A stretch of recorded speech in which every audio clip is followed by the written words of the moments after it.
Mr. Moderator, our distinguished guests, brothers and sisters, our friends and our enemies.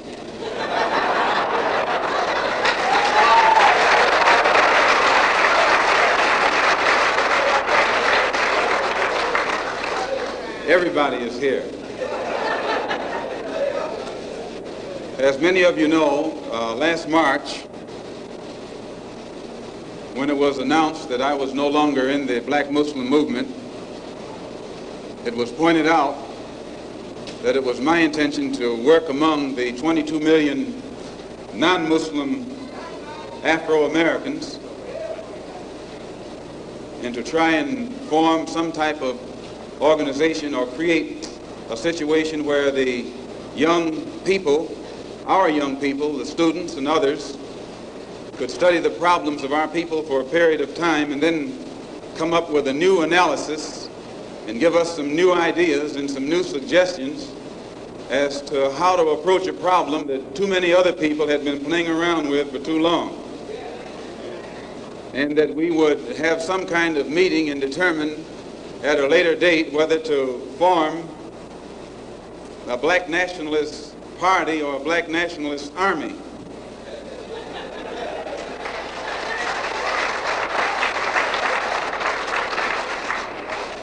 There have been many of our people across the country from all walks of life who have taken it upon themselves to try and pool their ideas and to come up with some kind of solution to the problem that confronts all of our people. And tonight we are here to try and get an understanding of what it is they've come up with. Also, recently, when I was blessed to make a trip or a pilgrimage, a religious pilgrimage to the holy city of Mecca, where I met many people from all over the world, plus spent many weeks in Africa, trying to broaden my own scope and get more of an open mind to look at the problem as it actually is. One of the things that I realized, and I realized this even before going over there, was that our African brothers have gained their independence faster than you and I here in America have. They've also gained recognition and respect as human beings much faster than you and I. Just 10 years ago on the African continent, our people were colonized. They were suffering all forms of colonization, oppression, exploitation, degradation, humiliation, discrimination, and every other kind of Asian. And in a short time, they have gained more independence, more recognition, more respect as human beings than you and I have. And you and I live in a country which is supposed to be the citadel of education, freedom, justice, democracy, and all of those other pretty sounding words. So it was our intention to try and find out what was our African brothers doing to get results so that you and I could study what they had done and perhaps gain from that study or benefit from their experiences. And my traveling over there was designed to help to find out how. One of the first things that the independent African nations did was to form an organization called the Organization of African Unity. The purpose of our Organization of Afro-American Unity, which has the same aim and objective, to fight whoever gets in our way.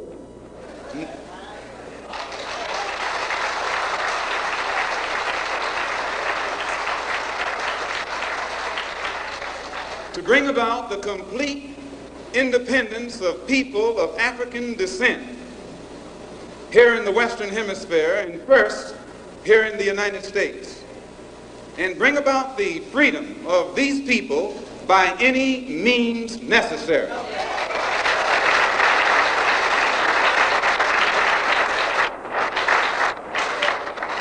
That's our motto. The purpose of our organization is to start right here in Harlem, which has the largest concentration of people of African descent that exists anywhere on this earth. There are more Africans here in Harlem than exist in any city on the African continent, because that's what you and I are, Africans.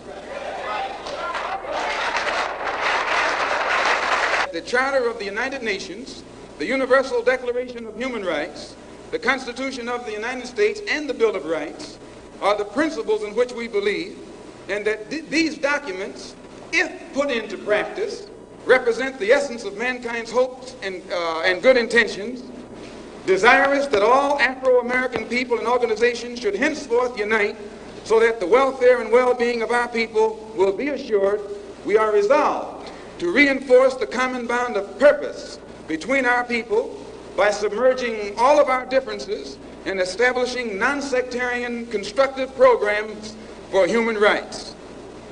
We hereby present this charter. Number one, the establishment. The Organization of Afro-American Unity shall include all people of African descent in the Western Hemisphere. In essence, what it is saying, instead of you and me running around here seeking allies in our struggle for freedom, in the Irish neighborhood or the Jewish neighborhood or the Italian neighborhood, we need to seek some allies among people who look something like we do. And once we get their allies, it's time out for you and me to stop running away from the wolf right into the arms of the fox, looking for some kind of help. That's a drag. Number two, self-defense.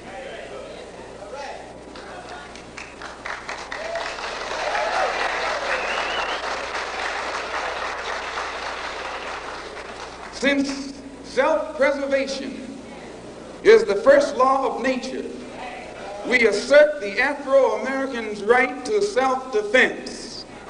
The Constitution of the United States of America clearly affirms the right of every American citizen to bear arms. And as Americans, we will not give up a single right guaranteed under the Constitution. The history